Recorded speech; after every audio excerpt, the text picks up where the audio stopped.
चलो, हम सब पढ़ रहे थे तरलों के यांत्रिक गुण। क्या पढ़ रहे थे? तरलों के यांत्रिक गुण। आगे डालो उत्प्लावकता। देखो इधर समझो, उत्प्लावकता होता क्या है? जब हम किसी वस्तु को किसी द्रव में डुबोते, क्या करते हैं? जब किसी वस्तु को किसी द्रव में डुबोया जाता है तो द्रव द्वारा वस्तु पर ऊपर की ओर क्या लगता है? एक बल लगता है, जिसको हम लोग कहते क्या है? उत्प्लावकता, यानी उत्प्लावन बल। उसी हम लोग क्या बोलते हैं? उत्प्लावन बल। देखो, जब किसी वस्तु को जब किसी वस्तु को जब किसी वस्तु को द्रव में डुबोया जाता है तो द्रव द्वारा वस्तु पर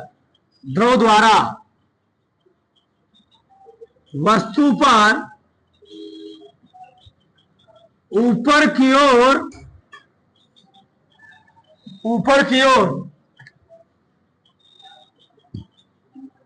एक बल कार्य करता है। एक बल कार्य करता है जिसे उत्प्लावन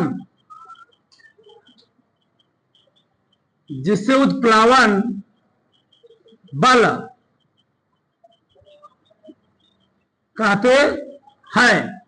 जब किसी वस्तु को द्रव में डुबोया जाता है, द्रव द्वारा वस्तु पर ऊपर की ओर क्या लगता है जी? एक बल कार्य करता है। इसको हम लोग कहते क्या है? उत्प्लावन बल। ठीक, उस बल से वस्तु क्या हुई? ऊपर की ओर उठी। यह जो घटना है इसको हम लोग कहते क्या है? यह घटना लिख सकते, कोई दिक्कत है नहीं। यह घटना उत्प्लावकता, यह घटना उत्प्लावकता कहलाती है।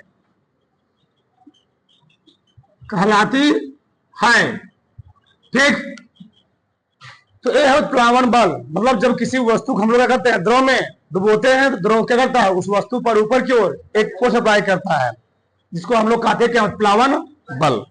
ये सब छोटे छोटे पॉइंट है, लिखो। अगला लिखो, अगला डालो। अगला आर्किमिडीज का सिद्धांत। आर्किमिडीज का सिद्धांत।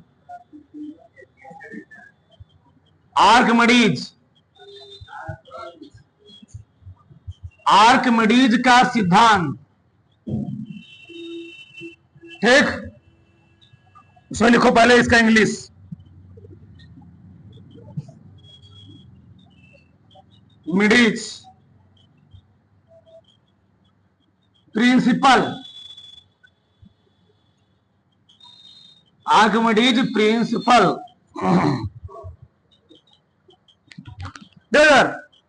आर्किमिडीज प्रिंसिपल क्या है? ठीक, जब किसी वस्तु को हम किसी द्रव में पूर्णतः, मतलब चाहे पूर्ण रूप से चाहे आंशिक रूप से डुबो दोगे। जब किसी वस्तु को किसी द्रव में पूर्णतः आंशिक रूप से डुबोया जाता है, उस वस्तु पर ऊपर क्यों क्या करता है? एक बल कार्य करता है, जो वस्तु द्वारा हटाए गए द्रव के भार क्या होता है? बराबर होता है। मतलब उस वस्तु का भार जितना होगा, उस वस्तु से हम जिसे पानी में डुबोएंगे तो वह वस्तु अपने भार के बराबर करेगी, पानी को विस्थापित करेगी। यही है आर्किमिडीज का सिद्धांत। मतलब आर्किमिडीज के सिद्धांत द्वारा हम लोग बहुत कुछ ज्ञात कर सकते हैं। ठीक, देखो अभी सामने लिखो पहले, उसमें लिखो पहले। जब किसी वस्तु को, ऐसे लिखे, एक मिनट, इस नियम के अनुसार,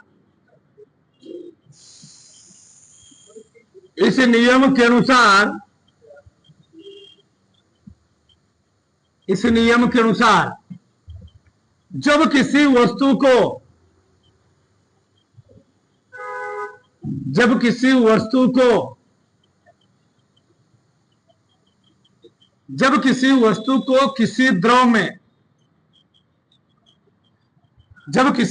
को किसी द्रव में पूर्णतः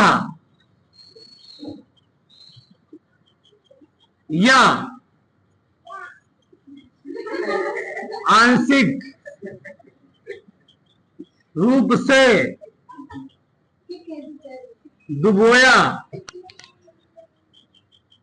डुबोया जाता है तो वस्तु के भार में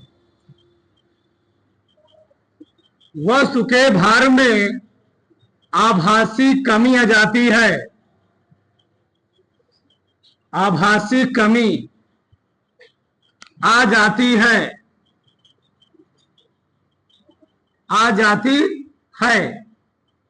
वस्तु के भार में आभासी कमी, वस्तु के भार में यह आभासी कमी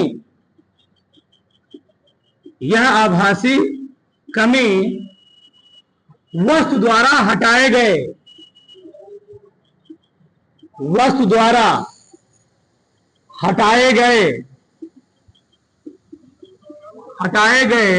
द्रव के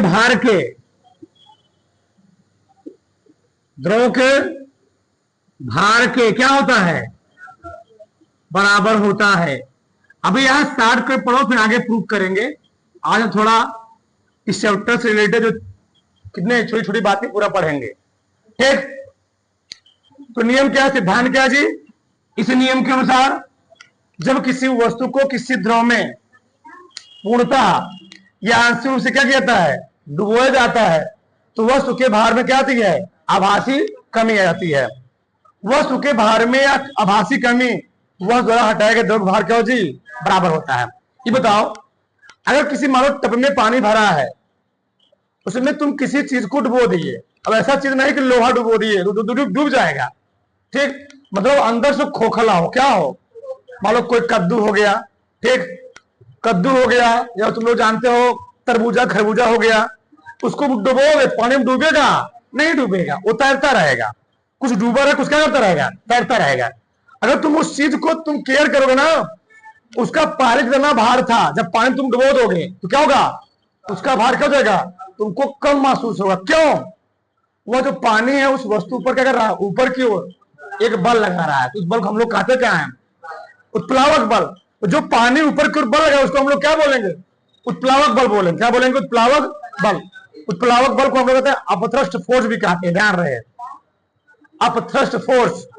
हाँ ठीक। तो देखो ना, समझो, देखो ध्यान से, मान लो एक टब है, हाँ,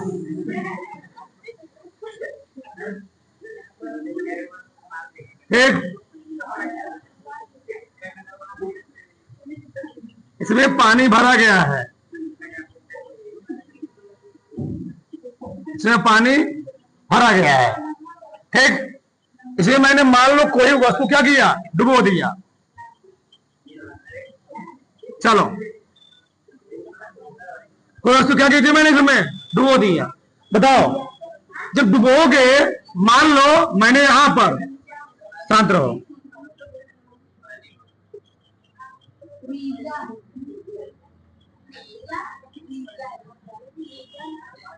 चलो, जब वस्तु से जाएगा क्या होगा, यहां से उस पानी निकलेगा, नहीं निकलेगा, निकलेगा, और यहां पानी कलेक्ट होगा, और तुम केयर करोगे, यहां से इस पात्र से उतना ही पानी जाकर इसमें आएगा जितना इसका क्या होगा, भार होगा, या कह सकते हो आयतन होगा। क्या होगा, आयतन होगा। मतलब अपने भार के बराबर क्या करेगा, पानी को डिस्प्लेस करेगा, विस्थापित करेगा। कौन करेगा, ये जो क्या है, कोई वस्तु है, क्या है, कोई वस्तु है। जैसे मान लो तुम लोग देखते हो, केयर किए होगे, मान लो घरों में या कहीं टंकी तुम लोग नहाते होगे। अब तो मान लो टंकी तो सब खत्म कर दिए, अब डायरेक्ट मोटर लगा देना, खेत पानी जा रहा है। पहले टंकियां बना जाती थी घरों पर, पत्थर की, मतलब किसकी, ईंटे की, लोग उसमें नहाते थे। जब टंकी भरी होती तो उसमें लोग नहाते, क्या होता था, बहुत सारा पानी का बहुत सारा पानी बाहर निकलता था। तो ये चीज है यहाँ पर। अब यहाँ पर होता क्या है, आर्मडी सिद्धांत हर जगह अप्लाई होता है, तुम लोग जानते भी होगे, अभी हम आगे पढ़ेंगे। अगर तुमसे पूछ लिया जाए किसी व्यक्ति का मान लो भार नापना हो तो किसी व्यक्ति का भार तो आराम से नाप लोगे, लेकिन हम बात करें मान लो हमारा ही आयतन नापना हो तो आयतन कैसे नापोगे? आयतन कैसे नापोगे? तो आयतन नापने में तुमको दिक्कत होगा। हम तो क्या करेंगे, कैसे नापेंगे? हम अपने आप को टंकी में क्या करेंगे, डुबो देंगे, कूद गए उसमें। तो हमारे द्वारा टंकी कूदने पर इतना पानी क्या हुआ, निकला बाहर। उस पानी क्या करोगे, नाप लोगे, तो जो जितना पानी मात्रा होगी क्या होगी, हमारे आयतन के बराबर होगी। ये किसका नियम था? आर्किमिडीज का सिद्धांत था। अभी यहां बस ऐसे पढ़ो, फिर आगे पूरा विस्तार से इसको हम प्रूफ भी करेंगे कैसे होता है। चित्र को बनाओ, चित्र को बनाओ इसमें एक, हाँ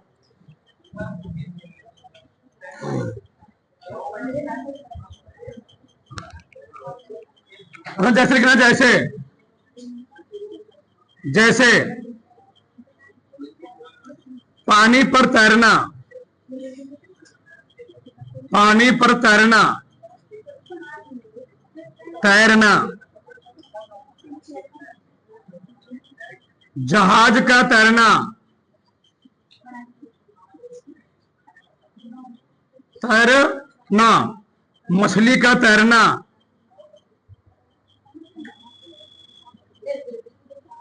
मछली का तैरना, सब कौन सी क्रिया है जी?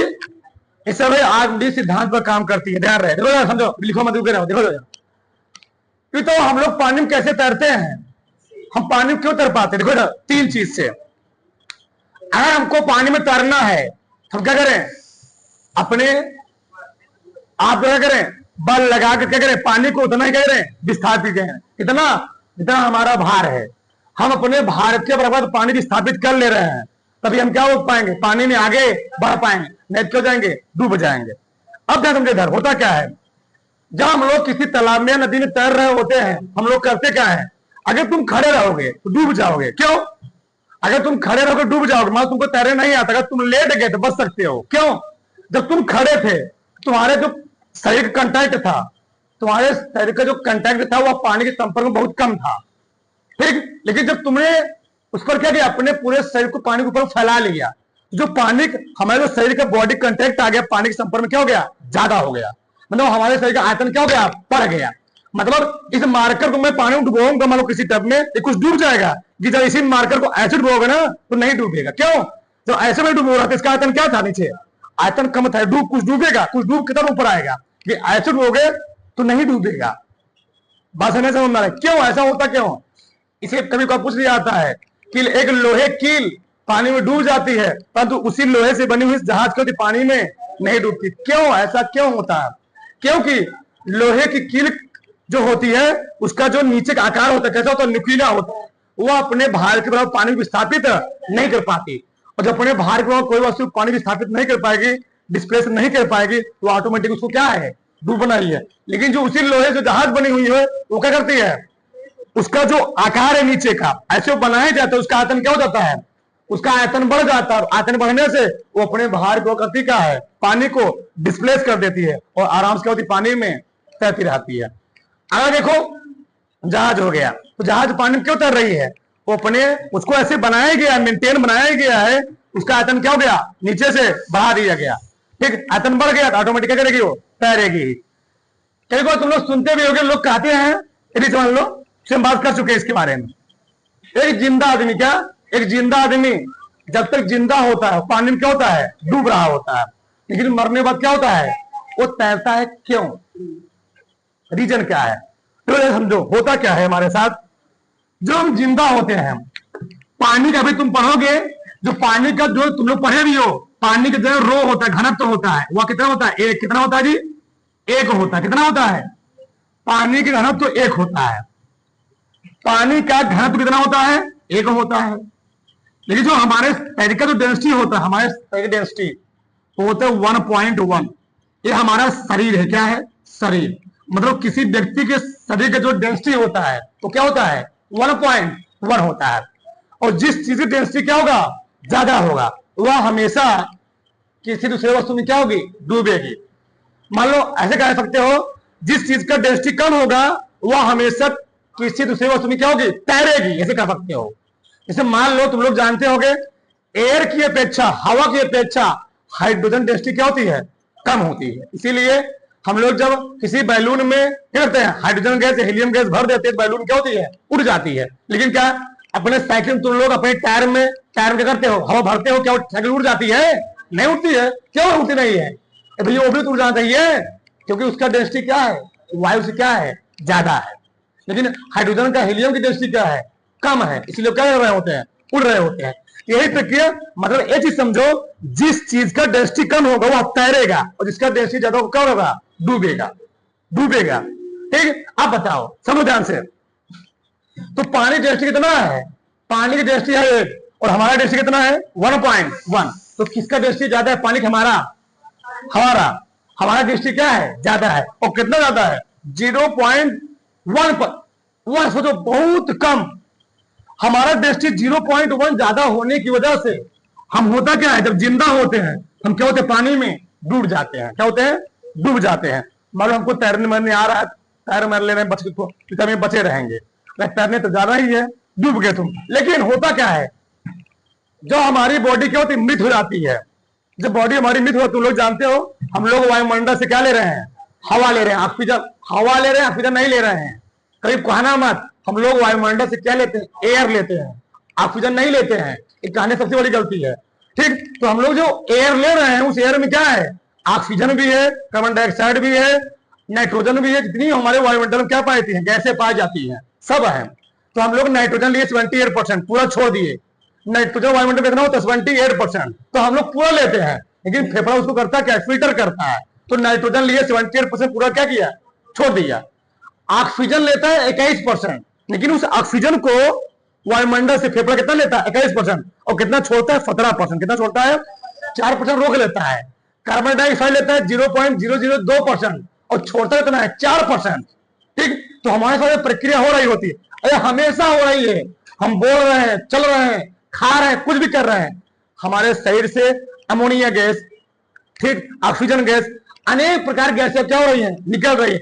इसे तुम लोग सुबह सुबह देखते हो, अगर तुम सुबह सुबह उठ जाओ और किसी के सामने जाकर फूंक मारो, तो भाग जाएगा, तुम्हारे मुंह से एक अजीब बदबू निकलेगी। ठीक, सोचो ना। तो हमारे पेट में क्या होते हैं, सब भोजन डाइजेस्ट क्या, सबके बहुत सारी क्या बनी होती हैं, गैसें बनी हुई होती हैं। इसे सुबह सुबह क्या होता है, बहुत ज्यादा बदबू आती है मुंह से। अब होता क्या, इधर तो जो हमारी बॉडी क्या हुई, डेथ हुई। जो हमारे बैक्टीरिया होते हैं, अब हमारा शरीर में जैसे हमारी बॉडी क्या हुई, डेथ हुई, तो हमारे शरीर में क्या होता है, जो बैक्टीरिया क्या होते हैं, एक्टिव हो जाते हैं। अब एयर तो जा नहीं पा रहा है, एयर का आवागमन क्या हो चुका है, रुक चुका है। तो जो बैक्टीरिया होते हैं हमारे कहां पर, छोटी आंत में, बड़ी आंत में। बैक्टीरिया क्या है, एक स्थान है, तुम लोग जानते हो, आज जान लो, पूरे धरती पर जितना आदमी निवास करते हैं, उससे कहीं ज्यादा हमारे शरीर में क्या है, बैक्टीरिया है। अब वो बैक्टीरिया क्या होते हैं, जैसे हमारी बॉडी डेड हुई और बैक्टीरिया क्या हो गया जी, एक्टिव हो गए, और हमारे बॉडी को अंदर से ही करना क्या शुरू कर दिए, वो तोड़ना शुरू कर दिए। इसको हमारे शरीर के अंदर पार्ट को तोड़ना शुरू कर दिए। जब तोड़ रहे होते हैं, जब कोई चीज टूटता है, बोलो मैं समझ रहा हूं, जब कोई चीज टूटता है तो क्या होता है, उससे बनता है गैस। क्या बनता है, गैस बनता है।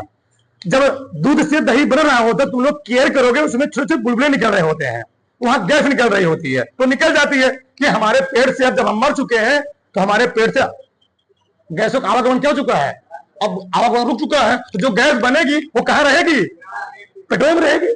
बात निकलने कोई चांस नहीं है। अब गैसों पेटों में रहेगी, जब पेटों में रहेगी पेट हमारा क्या होगा, कोई बॉडी जब मरती क्या होता है, शरीर क्या होता है, फूलता है, फूलता है, फूलता है, फूल गया, फूल गया। अब फूल गया, अब फूलने फूलता क्या, हमारे पास हुआ क्या, पहले जो हमारे शरीर का डेंसिटी था 1.1, अब वही डेंसिटी हो जाता है 0.9। 0.9। आप बताओ, पहले डेंसिटी कितना था, अब डेंसिटी कितना हो गया, जब बैक्टीरिया उसको ब्रेक कर रही है तो 0.1 हो गया। अब बताओ किसका डेंसिटी ज्यादा है, पानी का, हमारा पानी का ज्यादा, हमारा क्या हो गया, कम हो गया। हमारा डेंसिटी कम हो गया, पानी डेंसिटी क्या हो गया, ज्यादा हो गया। हम क्या करें, डूबे नहीं, तैरेंगे, अब तैरेंगे। यही होता है हमारे साथ, तो एकदम परफेक्ट बात बताए हैं, बात समझ में आई। इसी होता है, इसीलिए जब कोई आदमी डेथ करता है, तुम लोग केयर किए होगे, उसको एक दिन मान लो तुरंत क्रिया नहीं होती है, 10 घंटे बाद, 20 घंटे बाद तब क्रिया टूटने शुरू होती है, तुरंत नहीं, तुरंत चला आएगा। तो अभी कोई मरता है ना, जब कोई मान लो आदमी कहीं मर गया नदी में या तालाब में, तुरंत वो डूबे, तुरंत ऊपर नहीं आ जाएगा, कुछ टाइम के बाद आएगा, 10 घंटे बाद, 12 घंटे बाद आएगा, तुरंत नहीं आएगा वो। क्यों? एक क्रिया तब तक हो रही होती है। इसीलिए जब लोग देखते होंगे, जब कोई आदमी मर जाता है उसको तुरंत नहीं ले जाते हैं, 10 घंटे बाद या 5 घंटे बाद या अगले दिन ले जाते हैं उसको, लाश को। क्यों ले जाते हैं हम? अगर उस लाश को, डेड बॉडी को शरीर पर रख दिए जाए तो क्या हो जाए, इतना बैक्टीरिया फैल जाएंगे ना, घर वाले खुद ही मर जाएंगे। बात समझ रहे हो? मतलब जो बॉडी हमारी क्या होती है, डेथ कर जाती है। तो लोग करते क्या है, लोग कहते हैं इसको खाना के लिए जाओ, कहीं दूर ले जाओ, जलाओ फलाओ कहीं। क्यों? अगर बॉडी को रख दिया जाए टाइम के लिए, 1-2 दिन के लिए, क्या हो जाएगा, वो बॉडी अंदर से इतना क्या जो बैक्टीरिया है उसको तोड़ के करेंगे, खत्म कर देंगे, पूरा बदबू निकलने लगेगी। तो जो आसपास एरिया क्या होगा जी, और क्या हो जाएंगे लोग, बैक्टीरिया क्या हो जाएंगे, परेशान, ग्रस्त हो जाएंगे, और लोग खुद ही बीमार हो जाएंगे। इसलिए लोग कहते हैं ले जाओ, कितना मुंह माया हो, कितना बड़ा प्यारा हो, ले जाओ। ये होता है। अब बर्फ रखने पर अलग बैक्टीरिया होता है। जब हम लोग बर्फ रख देते क्या होता है, बैक्टीरिया क्या होता है, डीएक्टिवेट हो जाते हैं, थोड़ा घट जाते हैं वहां पर, तोड़ते तब भी इनकी थोड़ा कम तोड़ना शुरू कर देते हैं। अब बात समझ में आई? एक प्रोसेस होता है, बताओ इसको यारो। अरे देखो, अगला है प्लवन का नियम। क्या जी? प्लवन का नियम। तो प्लवन का नियम कहता क्या है, अगर हम किसी वस्तु को पानी में डुबोते हैं, ठीक, अगर वो वस्तु अपने भार के बराबर क्या करेगी, पानी को डिस्प्लेस करेगी, तो क्या वो वस्तु कभी डूबेगी नहीं। यही प्लवन का नियम। मतलब उस वस्तु जितना भार है वो अपने भार को क्या करेगी, पानी क्या करेगी, डिस्प्लेस करेगी, विस्थापित हटाएगी, तो वस्तु कभी पानी में डूबने वाली नहीं है। इसमें लिखो, इस नियम के अनुसार यदि वस्तु का भार, इस नियम के अनुसार, इस नियम के अनुसार यदि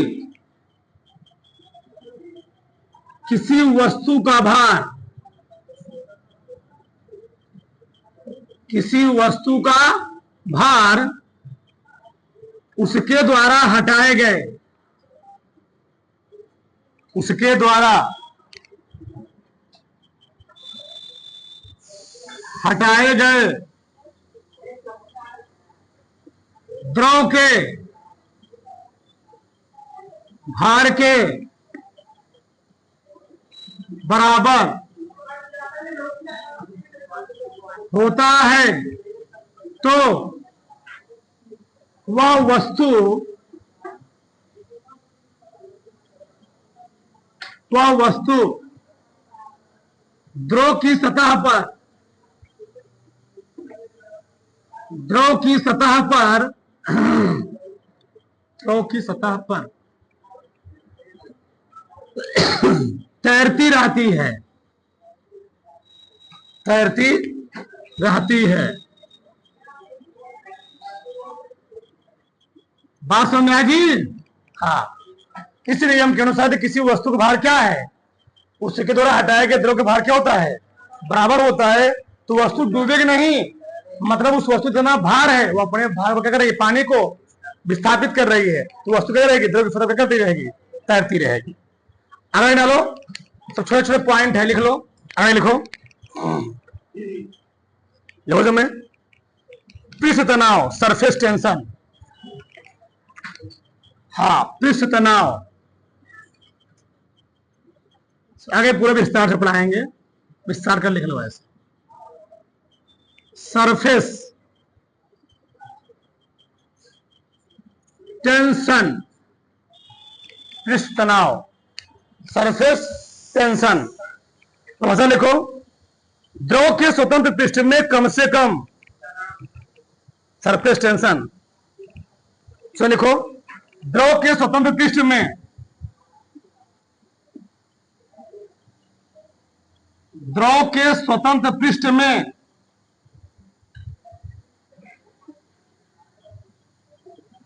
कम से कम क्षेत्रफल प्राप्त करने की, क्षेत्रफल प्राप्त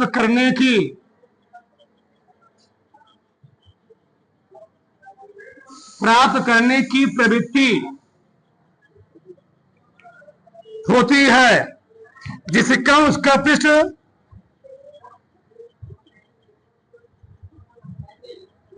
जिसके कारण उसका पृष्ठ सदैव तनाव की स्थिति में रहता है। तनाव की स्थिति में रहता है, जिसे पृष्ठ तनाव कहते हैं।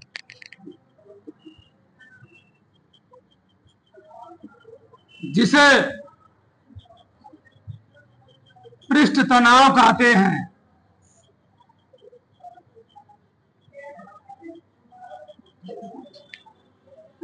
इसे P से प्रदर्शित करते हैं।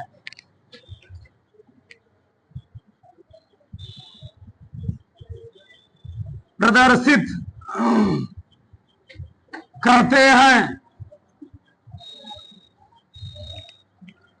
इसका फॉर्मूला लिखो, पृष्ठ तनाव बराबर T बराबर F by A, F by L। ठीक, ये होता है W अपान डेल ए भी। आगे सब प्रूफ करेंगे इसको हम। ठीक,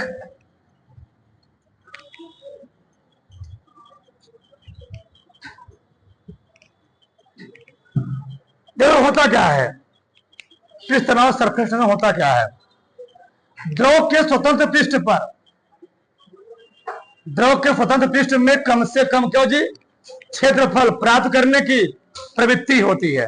इस प्रवृत्ति कारण क्या होता है, जिसे का उसका पृष्ठ क्या होता है, सदैव तनाव की स्थिति में रहता है, जिसको हम लोग कहते हैं क्या, पृष्ठ तनाव। देखो जैसे बात करते भी, जैसे कपूर हो गया, ब्लेड, ब्लेड यानी क्या जी, पत्ती, पत्ती। यह मच्छर हो गए, क्या हो गए, मच्छर आदि। बता रहे कैसे तुम लोग केयर किए होगे, बोलो मत। जब सुबह सुबह घर में चाय बनती है, ठीक, जब चाय बन गई, चाय एकदम गरम गरम है, 2-4 मिनट के चाय को उसे छोड़ दो, तो चाय के ऊपर तुम लोग देखोगे ना एक लेयर बन जाती है। केयर किए हो, उस चाय के ऊपर एक लेयर बन जाती है। ठीक, या मान लो दूध ही है, दूध गरम गरम है, सारे उसके ऊपर क्या सरिया डाल लिया गया मान लो, अब उस दूध तुम छोड़ोगे तभी क्या बनेगी, एक लेयर बनेगी। और होता क्या, लेयर करती क्या है, तुम लोग कभी कभार केयर भी किए होगे, किसी तालाब में या किसी नदी या नहर में पानी बह रहा होता है, उस पानी के ऊपर छोटे छोटे कीड़े क्या होते हैं, लेकिन मैंने लगा वो लोग जमीन पर दौड़ रहे हैं, किसी स्थल पर दौड़ रहे हैं। केयर किए हो, छोटे छोटे कीड़े पानी पर क्या होते हैं, दौड़ रहे होते हैं, भाग रहे होते हैं। तो क्यों भाग रहे होते हैं, होता क्या है, होता है वहां पर ये चीज होता है, वहां पर कौन सी क्रिया होती है, पृष्ठ तनाव होता क्या इधर। जो छोटे छोटे कीड़े हैं, वो जो द्रव की सतह लेयर है, द्रव का जो ऊपर का लेयर है क्या है, पृष्ठ तनाव कण क्या है, एक लेयर दूसरे लेकर खींच रही है, जिसका क्या, वो तनी हुई है, क्या है जी, तनी हुई है। और तनी हुई होने के कारण छोटे छोटे मच्छर, छोटे छोटे कीड़े क्या होते हैं, पानी पर तैर रहे होते हैं, वो डूबते नहीं है। लेकिन तुम लोग कभी कभार केयर करते होगे, बोलो इधर देखो, जब गर्मी के मौसम में जब बहुत सारे कीट पतंगे क्या होते हैं, उड़ रहे होते हैं, ठीक, मान लो आगे बहुत ज्यादा परेशान कर रहे हैं, तुम लोग वहां क्या करो, थोड़ा सा पानी भर करके या मान लो थाली में थोड़ा सा तेल कोई डाल दो, तो कीड़ा क्या हो जाएगा, उसमें डूब जाएगा। तो तुम लोग जानते हो, अगर कोई मच्छर है या कोई कीड़े हैं पानी पर तैर रहे हैं, उस पानी में थोड़ा तुम क्या डाल दो, थोड़ा सा कोई तेल डाल दो, मान लो मिट्टी तेल, कोई तेल डाल दिए, तो क्या हो गया, जब कीड़े तैर रहे थे, उस पर दौड़ रहे थे, तो उस पानी का जो लेयर था, जो डेंसिटी थी ज्यादा थी, और जैसे मैं उसमें क्या डाल दी, थोड़ा तेल डाल दी, उसकी डेंसिटी क्या हो गई, कम हो गई, और डेंसिटी कम होने से कीड़ा उसमें क्या हो जाएगा, डूब जाएगा। ये होता है पृष्ठ तनाव। और ध्यान रहे, पृष्ठ तनाव बहुत खतरनाक चीज होता है। ठीक, कपूर देखो, कपूर, कपूर को तुम पानी में डाल दो, डूबे नहीं, तैरता रहेगा। डूबता क्या, एक तमाशा मारेंगे, ये देखो, एक नहीं डूबेगा, वो तैरता रहेगा कपूर। ठीक, जलता भी रहेगा, तैरता भी रहेगा। हाँ, हाँ, जला। ठीक, ब्लेड, ब्लेड पत्ती जानते हो ना, पत्ती को रखोगे ना, आराम से रखोगे ना, तेज पकड़ दिए तो डूब जाएगी। पत्ती को आराम से पानी में रखोगे लेयर पर तो डूबेगी नहीं। तो कौन सी क्रिया हो रही है वहां? पृष्ठ तनाव। मच्छर छोटे छोटे कीड़े हैं वो नहीं डूबते हैं। क्यों नहीं डूबते हैं? कौन सी क्रिया होती है वहां पर? पृष्ठ तनाव। क्यों? द्रव के स्वतंत्र पृष्ठ में कम से कम क्षेत्रफल क्या होती है? कम से कम क्षेत्रफल प्राप्त करने की प्रवृत्ति होती है, जिसके कारण क्या होते हैं? वो सदैव तनाव की। तुम लोग ये भी क्लियर किए होंगे, ऐसे हो बोलो मत। कभी कभी कुछ रहता है, वर्षा की बूंदें गोलाकार क्यों होती है? वर्षा की बूंदें गोलाकार क्यों होती है? तो सरफेस टेंशन कारण। क्यों? आया तुमसे बात की जाए, आयत में वर्ग में वृत्त में सबसे कम आयतन किसका होता है? सबसे कम क्षेत्रफल किसका होता है? सबसे कम क्षेत्रफल होगा वृत्त का। ध्यान रहे। तुम लोग कैसे? अरे मान लो हमारे घर पे, मान लो ऐसे समझो, मान लो तुम कहीं अगर शूटिंग पढ़ाई कर रहे हो, ठीक, मान लो एक एक हमारे अपने घर पर रूम पर कोई आ गया, फैमिली वाले कोई आ गए, मान लो जो घर के सामान पड़े उल्टे पड़े हो, तुम लोग करते क्या हो? तुरंत उसको गोलियां करके कहीं क्या किए अलग कर। अब गोलियाना तो क्या तुम बोल रहे हो? गोला वृत्त बना रहे, क्या बना रहे हो? वृत्त। ये वहां तुम नहीं बोल, आयताकार वर्ग कहीं नहीं बोल रहे हो। क्यों? वृत्त का क्षेत्रफल का सबसे कम होता है, तो कम था जो तुमने सोचा कि गोलियां के अंदर फेर दिया। इसीलिए अब वर्षा जो बूंद आ रही है, ठीक, जो बारिश हो रहा है वो पानी नीचे की ओर आ रही है, वो करती क्या है? सरफेस टेंशन कारण अपने क्षेत्रफल करती क्या है? कम करने का प्रयास करती है। वह बूंद कैसे होती है? गोलाकार हो जाती है। कर क्या रहे होते हैं? पानी की जो चारों तरफ सतहें होती है, पानी की लेयर होती है, वो अपने आप क्या करती है? कम करने का, क्षेत्रफल को कम करने का प्रयास करती है। और किस रूप में आ जाती है? गोले के रूप में क्या करती है? अपने क्षेत्रफल को कम कर लेती है। तो गोले का आयतन क्या होता है? गोले का आयतन सबसे कम होता है। ऐ समझो, बात समझ आई? हाँ, तो ये चीज होता है, ठीक। पृष्ठ तनाव का पूछेगा किसके कारण कपूर हो गया, ब्लेड हो गया, मच्छर हो गया, पानी की सतह पर तैरते हैं, तो किसके कारण? सरफेस टेंशन के कारण। ठीक, उतार लो, इसको लिख लो फटाक से। चलो आगे देखो, आगे मैंने इसमें कुछ विशेष बिंदु लिखे, देखो यार, विशेष बिंदु। चलो, विशेष बिंदु क्या है? देखो यार, पृष्ठ तनाव का मात्रा क्या होता है? न्यूटन प्रति मीटर। वर्ग मात्रा क्या जी? न्यूटन।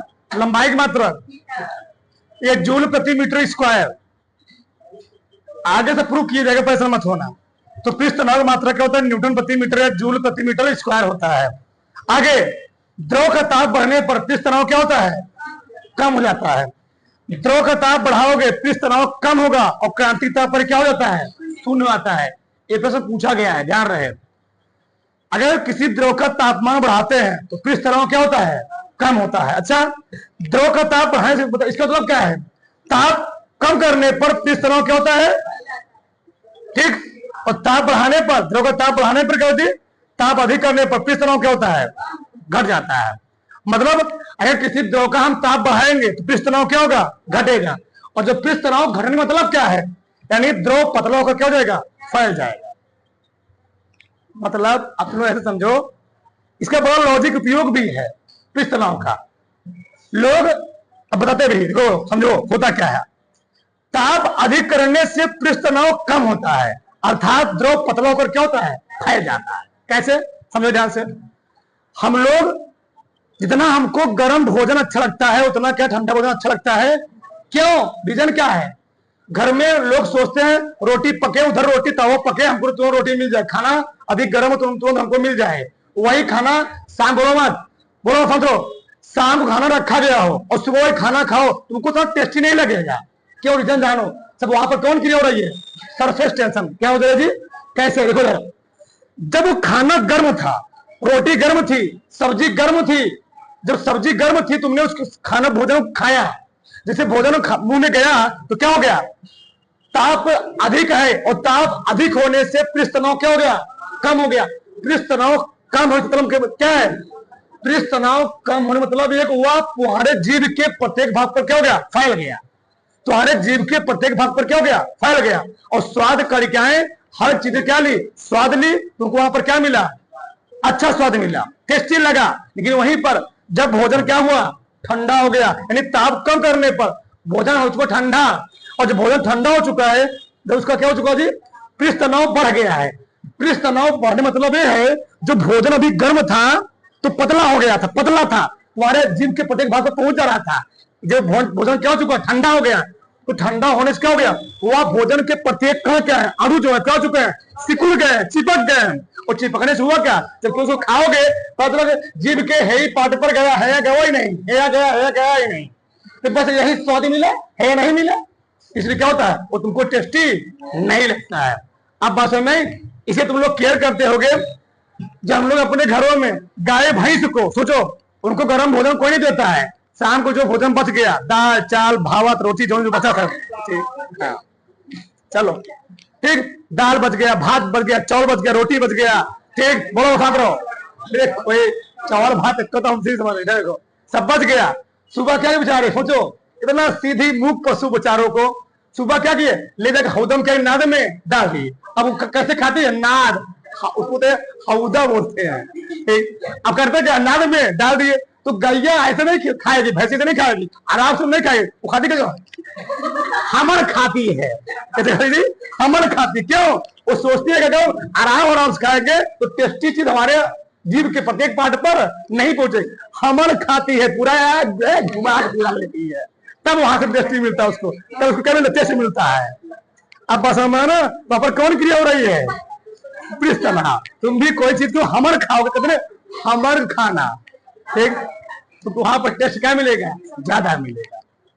इसलिए तुम लोग कैसे, तुम लोग देखते रहोगे जी, जितना तुमको समोसा, समझ बड़ी उदाहरण है, बोलो मत, समोसा जब गर्म रहेगा टेस्टी ज्यादा रहेगा, वही समोसा बोलो मत, वही समोसा 3-4 घंटा ठंडा कर दो, अब खाओ, एक मजा पूरा पूरा बेकार हो गया खाना। तो वही चीज है, कौन किया है, पृष्ठ तनाव। जब गरम गरम था तुम्हारे जीव के प्रत्येक पर क्या हुआ, प्रत्येक पार्ट पर पहुंच गया, तुमको टेस्टी लगा, अच्छा लगा, ठंडा हो गया तो है पहुंचे नहीं किया, अरे खाए कुछ मन पर नहीं लिया। आगे देखो, पानी की बूंद, बोलो मत, पानी की बूंद पृष्ठ तनाव कारण क्या होती है, गोलाकार हो। तुमसे कोई पूछेगा कि पानी की बूंद यानी वर्षा बूंद किसी कारण गोलाकार होती है, पृष्ठ तनाव कारण, सरफेस टेंशन के कारण। हमने बोला सभी आकृतियों में सबसे कम आयतन किसका होता है, गोले का होता है, इसीलिए पानी कैसे रूप में आ जाती है, गोले के रूप में। तो ध्यान रहे चीज, ये बहुत बड़ी चीज लिखा हूं, ये वाली चीज, इस चीज को लड़के समझ नहीं पाते हैं। ताप बढ़ाओगे, किसी द्रव का ताप बढ़ेगा तो पृष्ठ तनाव क्या होगा, घटेगा। पृष्ठ तनाव घटने मतलब यह है, वह जो द्रव है पतला होकर क्या होगा, फैलेगा, और जितना ज्यादा पतला फैलेगा उतना तुमको क्या लगेगा, टेस्टी लगेगा। इसलिए जो चाय होता क्या हो जी, चाय ठंडी हो जाए अच्छी नहीं लगेगी, वही चाय लोग कहते क्या है, एकदम गर्म चाय रहे, क्या रहे, एकदम गर्म चाय रहे, क्या रहेगी, उतने कड़क चाय रहे, अच्छी लगेगी, वह चीज। अब बस में वही चाय ठंडी हो गई तो है या पहुंची है नहीं पहुंची, लोग पिएंगे, मुंह भरेंगे, क्या करेंगे, निकाल देंगे, ठीक, बात समझ में आया, उधर उसको टाल लो। अगला लिखो, अगला क्या है जी, ससंजन बल,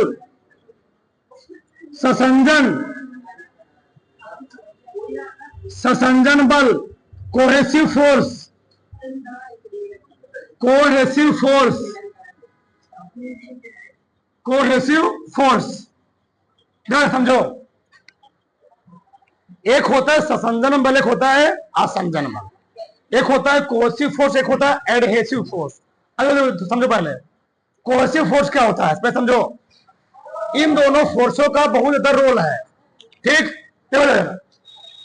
एक ही पदार्थ के अणुओं के मध्य, क्या, किसी एक ही पदार्थ के अणुओं के मध्य लगने वाले बल को हम लोग कहते क्या है, ससंजन बल। देखो इधर हम लोग जानते हैं ठोस के कणों के बीच, ठोस के कणों के बीच में एक प्रकार के बल लगेगा, उसको हम लोग क्या बोलेंगे, ससंजन बल।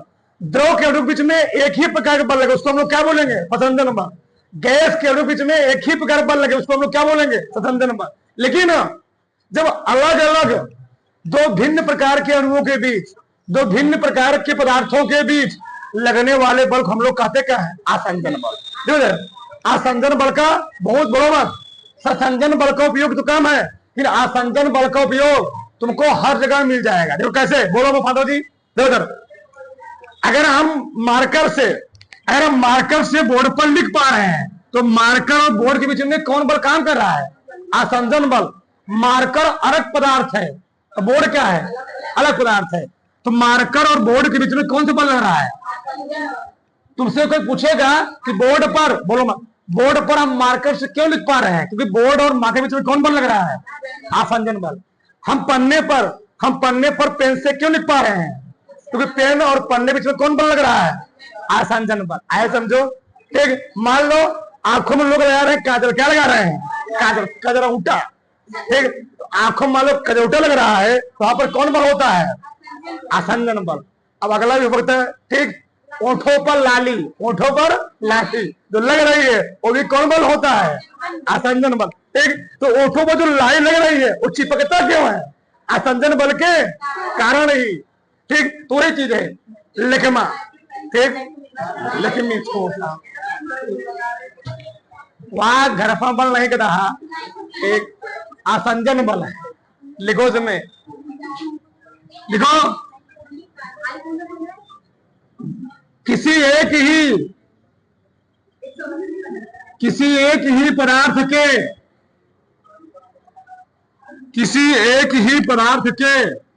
अणुओं के मध्य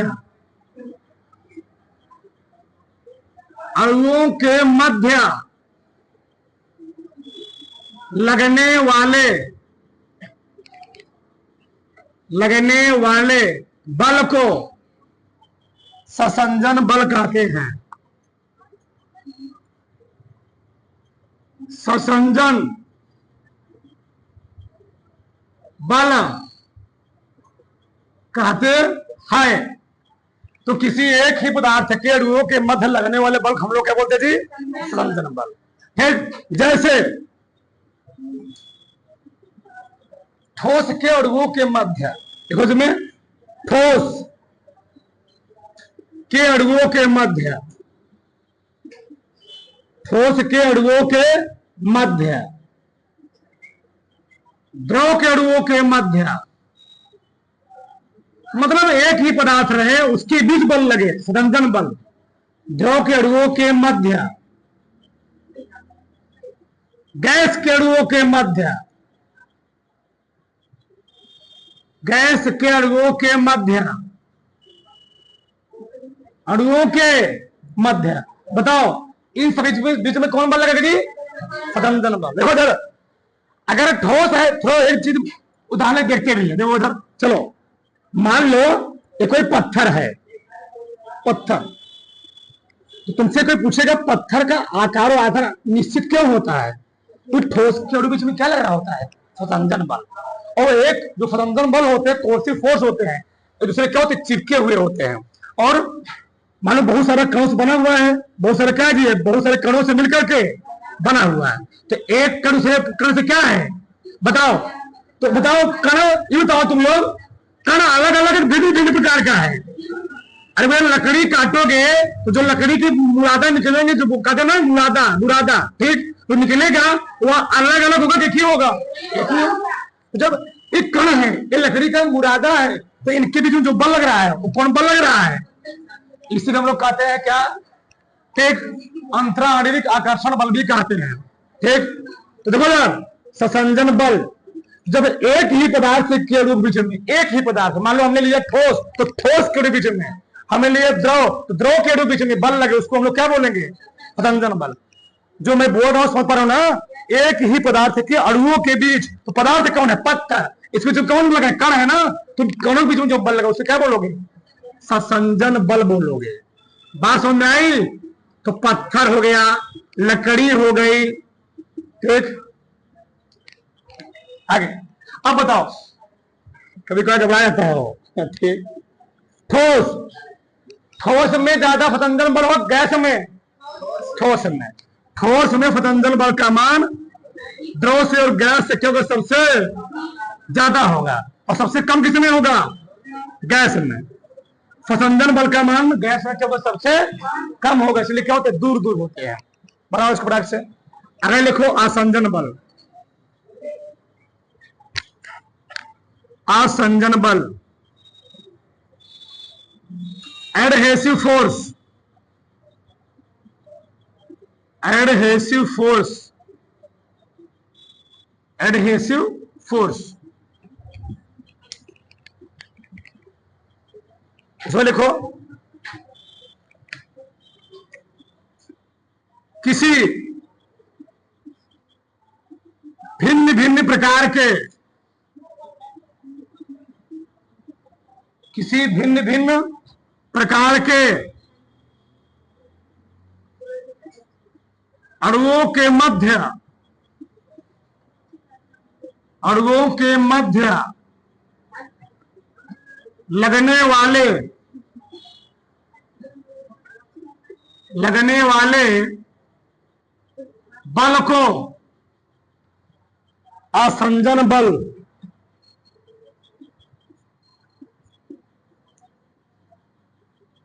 आसंजन बल कहते हैं। तो किसी भिन्न भिन्न प्रकार के अणुओं के मध्य लगने वाले बल हम लोग क्या बोलते जी? आसंजन बल कहते हैं। यहां पर एक ही प्रकार के अणु थे, यहां पर क्या है? भिन्न भिन्न प्रकार के अणु हैं। अब बताओ, ठीक, इसे क्या लिखोगे? ठीक, बोर्ड और मार्कर के बीच, बोर्ड, बोर्ड और मार्कर, दो चीज लिख रहे हो ना जी?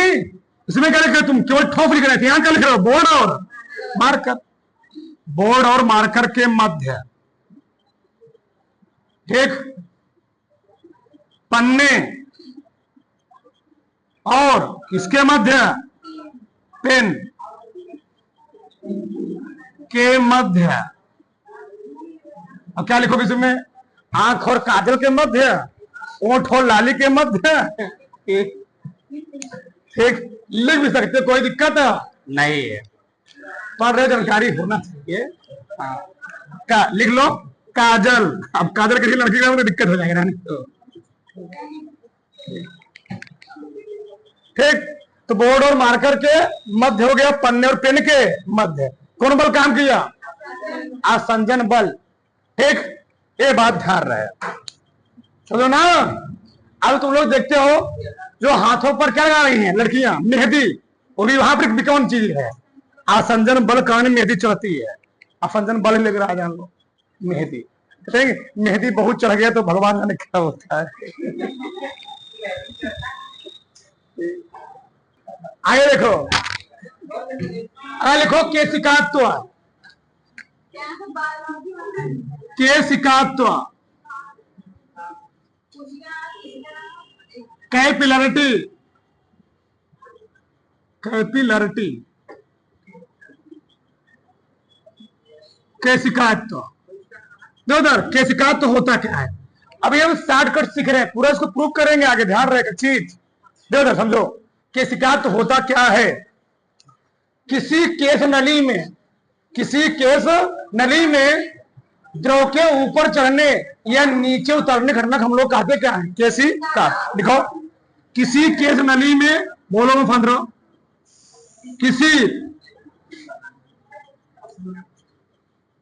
किसी केश नली में द्रव के ऊपर चढ़ने या नीचे उतरने की घटना को केशिकात्व कहते हैं। केशिकात्व, केशिकात्व कहते हैं। ध्यान समझाओ, किसी केश नली में, प्रश्न उत्तर, केश नली क्या होती है? तो केश नली एक पाइप होती है। क्या जी? एक पाइप नुमा होती है। समझो ऐसे, ये बताओ, इसमें लड़के बाय वाले बैठे हैं, ये बताओ पेड़ पौधों की प्रत्येक शाखाओं में पानी कैसे पहुंचता है? होता क्या जानते हो? सुने होंगे, पेड़ पौधों में दो क्रियाएं होती हैं, एक होता है जाइलम कोशिका, क्या जी? जाइलम द्वारा, और फ्लोएम द्वारा। ठीक। तो जाइलम द्वारा जल, फ्लोएम द्वारा पोषक पदार्थ पेड़ पौधों की प्रत्येक कोश के हम क्या होते हैं, पहुंच रहे होते हैं। तो कौन ले जाता है?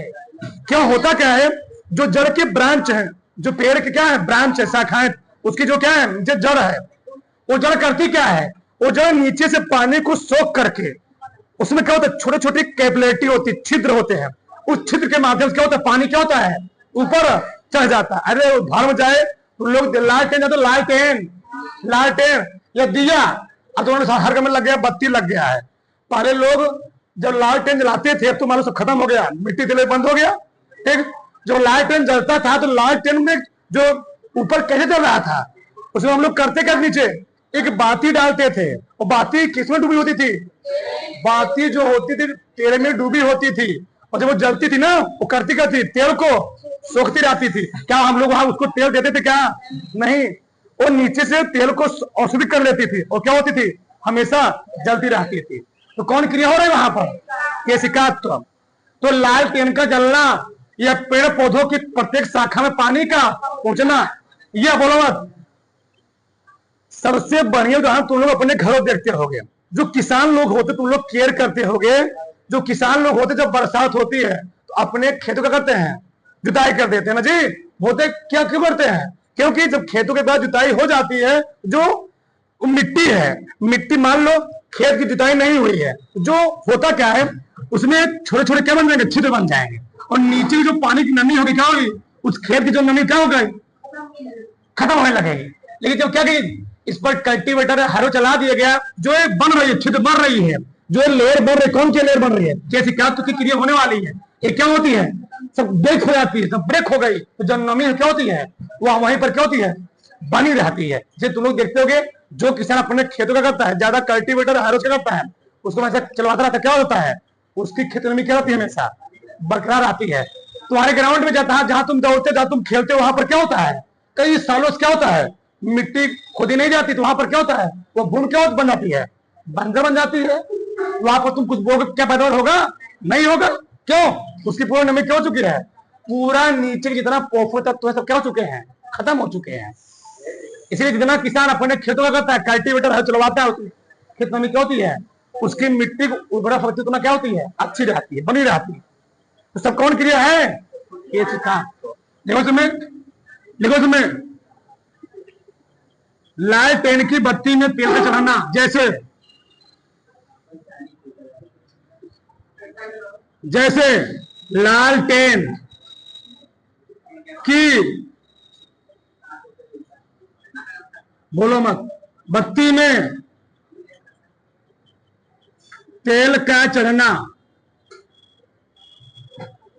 अगला, पेड़ की प्रत्येक शाखा में, पेड़ की प्रत्येक शाखा में पानी का पहुंचना।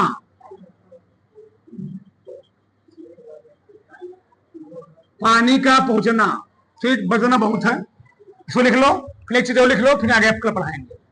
शांता, ठीक, विस्कोसिटी, विस्कोसिटी समझो, विस्कोसिटी होता क्या है, शांता समझो। जब पानी की एक लेयर, समझो, जब पानी की एक लेयर दूसरे लेयर के ऊपर क्या होती है, चल रही होती है। अब कोई नदी है तो उसमें क्या पानी की एक लेयर होगी, हजारों लेयर से बनी होगी, अनगिनत लेयर से बनी होगी, पानी जो चल रही होगी। जब पानी की एक लेयर किसी दूसरी लेयर के ऊपर चलती है, तो नीचे वाली लेयर जो करती क्या है, नीचे वाली पानी की लेयर ऊपर वाली पानी की लेयर को आगे बढ़ने से रोकती है, और इसी चीज को हम लोग कहते क्या है, शांता। यानी द्रव की किन्हीं दो परतों के बीच आपेक्षिक गति का विरोध ही कहलाता है, शांता।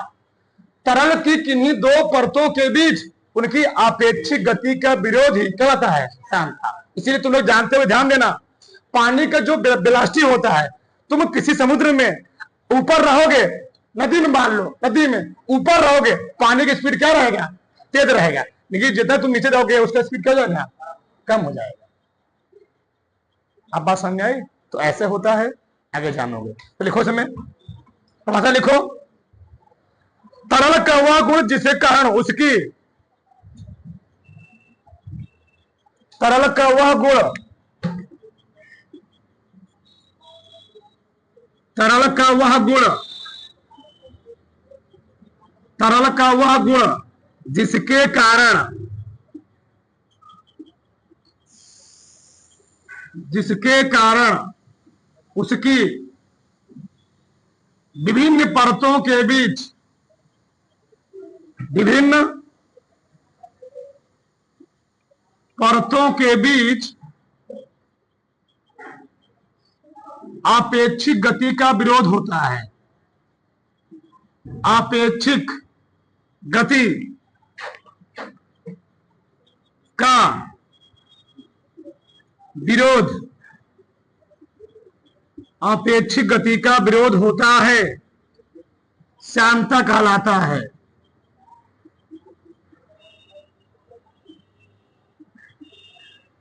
श्यानता कहलाता है। देखो समझो, मान लो एक नदी है, क्या है, एक नदी है, इधर फ्लो कर रही है, सिर्फ बहुत सारी पानी क्या होगी जी, लेयर होगी, क्या होगी, लेयर होगी। तो एक लेयर क्या कर रही होगी, दूसरे लेयर स्पीड क्या कर रही होगी, कम करने का प्रयास कर रही होगी। ठीक, ये चीज होता है यहां पर। ठीक, बस समझे। यहां पर क्या है जी, एक लेयर दूसरी लेयर की स्पीड क्या कर रही होगी, कम करने का प्रयास कर रही होगी, और इसी को हम लोग कहते क्या है, श्यानता। उतार लो इसको थोड़ा फटाक से।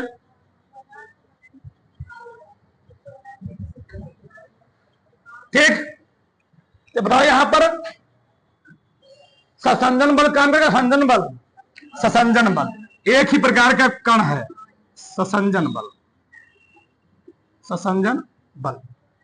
ठीक, श्यानता।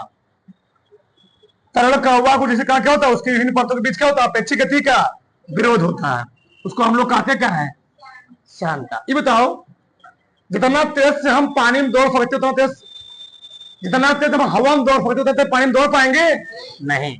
क्यों, क्यों, क्योंकि जो एयर का डेंसिटी होता है पानी से क्या होता है, थोड़ा बहुत, बहुत ज्यादा कम क्या होता है, कम होता है। जिसका डेंसिटी क्या होगा, कम होगा, उसमें हम लोग आराम से क्या करेंगे, दौड़ लेंगे। पानी डेंसिटी ज्यादा होता है, इसलिए हम लोग क्या करते हैं, कम दौड़ पाते हैं। ठीक, उठाओ उसको, डाल लो, आगे देखो। चलो, विशेष बिंदु क्या है जी, समझो ध्यान से। ताप बढ़ने पर द्रव की श्यानता क्या होती है, घटती है, परंतु गैसों की श्यानता क्या होती है, तो श्यानता तो मतलब लड़ने की क्षमता, लड़ने की क्षमता। इधर अगर ताप बढ़ाओगे द्रव की श्यानता क्या होगी, द्रव की श्यानता घटेगी, थोड़ा बहुत क्या होगी, घटेगी, परंतु गैसों की श्यानता क्या होगी, बढ़ेगी, उनकी स्पीड क्या जाएगी, बढ़ जाएगी।